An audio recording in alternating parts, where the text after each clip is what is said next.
अस्सलाम वालेकुम। तो आज का हमारा टॉपिक है क्रोनिक डैक्रोएडिनाइटिस। पहले हमने किया था एक्यूट डैक्रोएडिनाइटिस। अब एक्यूट और क्रोनिक को इनकी कॉजेज़, इनके सिम्टम्स के बेस पे हम डिफ्रेंशिएट करेंगे।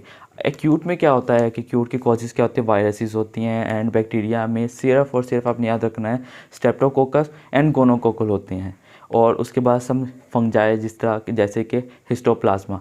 अब लेकिन जो है क्रोनिक अगर इन सब को ट्रीट करने के बावजूद भी पेशेंट कवर नहीं हो रहा है तो क्या करेंगे? हम ये कॉजेज़ भी माइंड में रखेंगे कि इसके अंदर कॉजेज़ हो सकती हैं सिफिलिस। मतलब अगर एक्यूट प्रोलॉन्ग टाइम के लिए कवर नहीं हो रहा, रिकवर नहीं हो रहा है, पेशेंट कंप्लेंट दूर नहीं हो रही है, डिजीज़ कवर नहीं हो रही, तो क्या करेंगे? अब उसको क्रोनिक की बेस में हम ट्रीट करेंगे। क्रोनिक में क्या कॉजेज़ होंगी?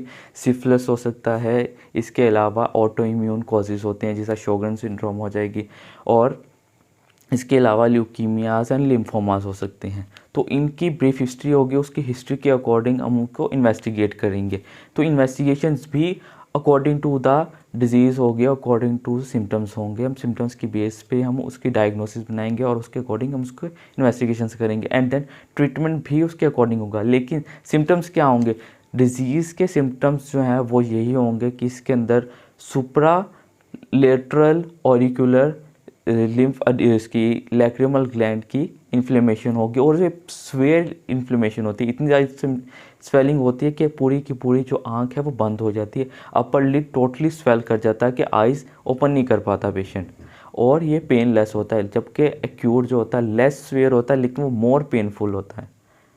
तो ये दो चीज़ें डिफ्रेंशिएट करती हैं पेशेंट के सिम्टम्स और इसकी कॉजेज़। अब कॉजेज़ में सिफिलिस, टीबी को आप माइंड में रखिएगा, और ऑटोइम्यून डिजीज़ में शोगन सिंड्रोम होगी और सार्कोइडोसिस, माइलोइडोसिस। इनकी ब्रीफ हिस्ट्री होगी तो आप उसकी हिस्ट्री के अकॉर्डिंग आप जज कर सकते हैं कि ये डैक्रोसिस्टाइटिस, डैक्रोएडिनाइटिस में भी ड्यू टू दीज कॉजेज़ हो सकता है। और लिम्फोमास और ल्यूकीमियास की भी हिस्ट्री होती है ऑफ कोर्स, तो उसके अकॉर्डिंग हम उसकी इन्वेस्टिगेशंस करेंगे। लेकिन अगर आपको ये कॉजेज़ नहीं मिल रही तो आप इन्वेस्टिगेशन में उसकी CT scan, first of all जैसे पेशेंट आपके पास प्रेजेंट करता है तो आप उसकी सीटी स्कैन एंड एमआरआई करवाएंगे, और उसके अकॉर्डिंग ही इसका ट्रीटमेंट होगा।